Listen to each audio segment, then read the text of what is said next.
그림으로 배우는 간호입니다.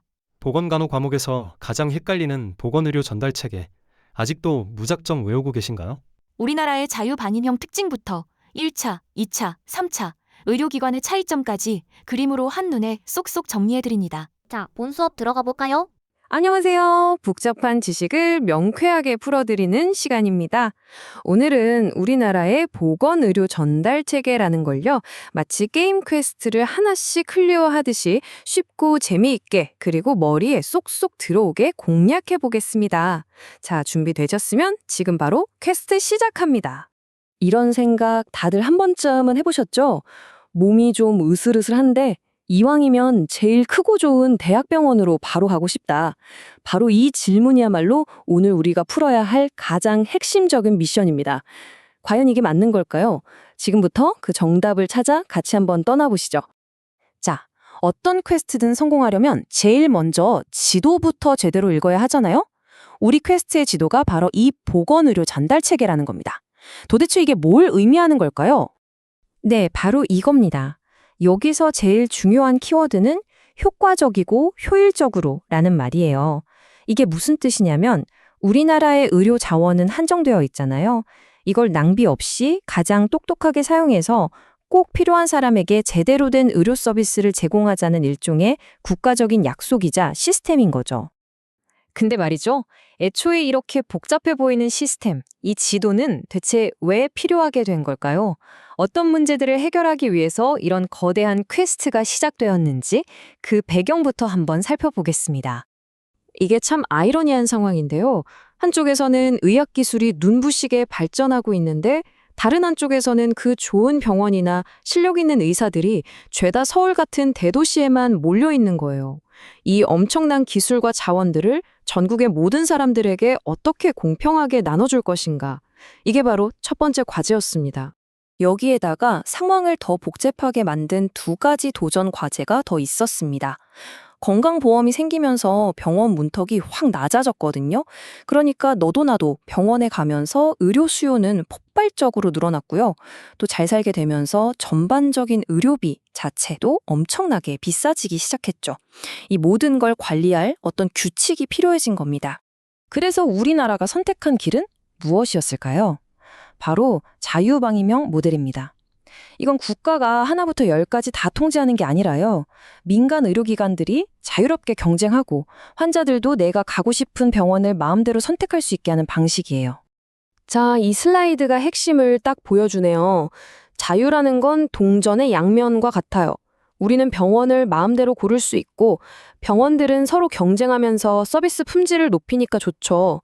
하지만 그 반대급부로 모두가 큰 병원만 찾다 보면 의료비는 계속 오르고 자원이 비효율적으로 쓰이거나 불필요한 과잉 진료가 생길 수도 있다는 단점도 분명히 존재합니다. 그럼 이 자유방임형 시스템 안에서 우리는 어떻게 해야 현명한 플레이어가 될 수 있을까요? 자, 지금부터 병원 이용법을 게임에서 레벨업하듯이 한 단계 한 단계 공략해보자고요. 아주 간단합니다. 자, 보세요. 1단계는 감기나 소화불량처럼 가벼운 질환을 보는 우리 동네 의원입니다. 여기서 시작하는 거죠. 만약 여기서 치료가 좀 어렵거나 입원이 필요하다? 그럼 2단계인 병원이나 종합병원으로 레벨업하는 거고요. 더 정밀하고 전문적인 진료가 필요할 때 비로소 최종 단계인 3단계 상급 종합병원으로 가는 겁니다. 질병의 무게에 따라서 차근차근 단계를 밟는 거죠. 그리고 여기서 진짜 중요한 특수 아이템이 등장합니다. 바로 진료 의뢰소예요. 3단계의 최종 보스, 즉 상급 종합병원은 아무나 불쑥 찾아갈 수가 없습니다. 반드시 1단계나 2단계 병원에서 이 환자는 저희가 보기 힘드니 큰 병원으로 보내야겠습니다 라는 일종의 입장권, 이 진료 의뢰서를 받아야만 갈 수 있다는 거. 이거 정말 중요하니까 꼭 기억해 두세요. 자, 이제 퀘스트의 거의 마지막 단계이자 특히 국가고시를 준비하는 분들이라면 눈을 번쩍 뜨셔야 할 최종 암기 시간입니다. 이 보건의료 전달 체계라는 거대한 시스템을 구성하는 5가지 전설의 아이템, 이걸 완벽하게 정리해 드릴게요. 집중하세요. 지금부터 나오는 이 5가지 구성 요소는요, 시험에 정말 단골로 나오는 파트입니다. 이것만 제대로 알아도 한 문제 그냥 맞히는 거예요. 아셨죠? 첫 번째 아이템, 자원의 개발입니다. 아주 간단해요. 시스템을 만드는데 필요한 모든 재료라고 생각하시면 됩니다. 의사, 간호사 같은 사람부터 병원 건물, 최신 MRI 장비, 그리고 그동안 쌓아온 의학 지식까지. 이 모든 인프라가 바로 첫 번째 아이템, 자원의 개발입니다. 두 번째는 자원의 조직화입니다. 자, 재료가 준비됐으면 이걸 어떻게 배치하고 사용할지 규칙을 정해야겠죠?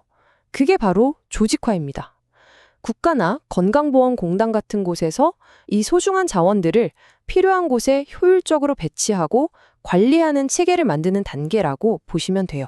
세 번째 아이템은 서비스 제공입니다. 이건 뭐냐면 바로 실제 진료 행위 그 자체예요. 의사가 환자를 진찰하고 주사를 놓고 수술을 하는 것. 우리가 병원에서 경험하는 바로 그 모든 과정이 바로 서비스 제공입니다. 시스템의 심장부라고 할 수 있겠죠? 네 번째 아이템, 경제적 지원. 아주 쉽게 말해서 돈입니다, 돈. 이 거대한 시스템이 공짜로 돌아갈 수는 없잖아요. 우리가 내는 세금이나 건강보험료가 바로 이 시스템이라는 기계를 굴러가게 하는 든든한 자금줄 역할을 하는 거죠.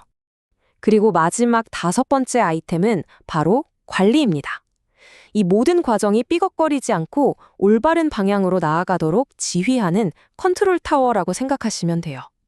중요한 정책을 결정하고 법이나 규칙을 만드는 리더십. 그게 바로 관리입니다. 오늘 우리는 한국보건의료 전달체계라는 꽤나 복잡한 퀘스트를 함께 공략해 봤습니다. 결국 우리 시스템은 환자의 자유로운 선택과 한정된 자원의 효율적인 운영이라는 두 가지 가치 사이에서 계속해서 균형을 찾아가는 여정 위에 있는 것 같아요. 여러분이 생각하시기에 우리 보건의료 시스템이 앞으로 깨나가야 할 다음 퀘스트는 어떤 모습이어야 할까요? 오늘 한번 곰곰이 생각해 보시는 것도 좋겠습니다.